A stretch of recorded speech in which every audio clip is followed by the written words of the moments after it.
Hey everybody, Min here with Jerry. We're at Sky Club, and we're gonna go over box jumps and how to get onto the box safely, get off the box safely, and not end up on a YouTube fail video, okay? This is a pretty advanced exercise. So beginners, I would practice just squatting and basic catch mechanics, right? Being able to absorb your load without hurting yourself too. Even advanced athletes can get injured on this. Okay, not just from falling off of it, but repetitive stress, poor mechanics. We want to avoid certain things when we're doing this movement here. The nice thing about a box squat is there's not a lot of actual eccentric loading. It's mostly concentric, and you're catching yourself on an elevated platform. So it is a little bit easier on your knees, but plyometrics are plyometrics. You know, they're going to be tough if you're not conditioned and prepared for it. I'm going to do a few reps. I'll get Jerry doing some too. Now this is a power exercise. Don't do a bunch of these, okay?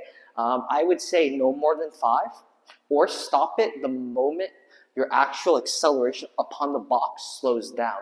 We're not trying to get fatigue here. We're trying to train power, okay? I'm just gonna find a box with an appropriate height.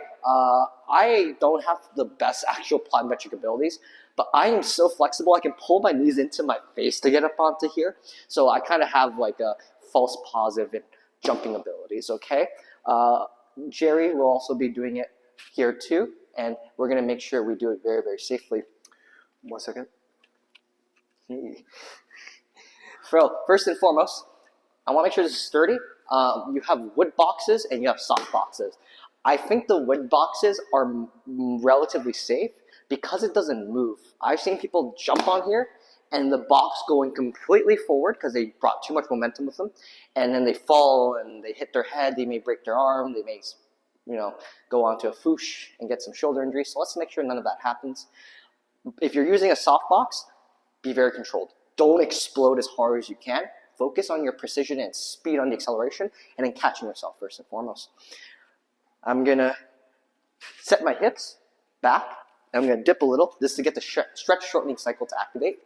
I'm gonna push into the floor as hard as possible and go on to triple extension. I don't wanna be super far from the box. I'm not trying to do a broad jump here. I'm trying to work on a vertical jump. So I'll be relatively close, not so close though I can't clear my knees and I hit the box, all right? So whenever I'm ready, I'm gonna take a deep breath in, I'm gonna push through the floor, and explode onto the box, landing in a squat. That's wrong, and I'm gonna step down slowly. Uh-oh, my shoelace is gone. Let's not get hurt. I'm gonna do a few more repetitions.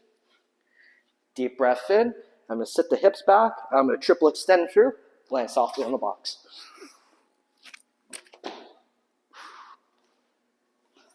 Last one. Just like so. Get down, nice and controlled. No need to jump off. Let's get you on here, Jerry. Okay.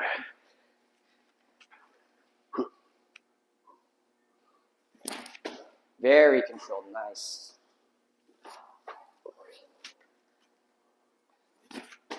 Good. When I'm watching, I want to see precision in his landing, the soft eccentric portion once he lands, and I want to make sure he doesn't slow down on the actual jump part. When people get tired, they tend to get really sloppy if they're jump, and that's when they start banging their knees on the shin because they don't clear it enough. One more. Good. Take a break. And I would call it there. I think that's like probably the slowest rep he did in that set, and that's fine because that's what the body's telling you. You're moving away from peak power to just something, using more endurance, okay? Would you like to add anything, Jerry? No, that's it. Yeah, safety is number 1. Please don't get hurt. We'll see you guys next time.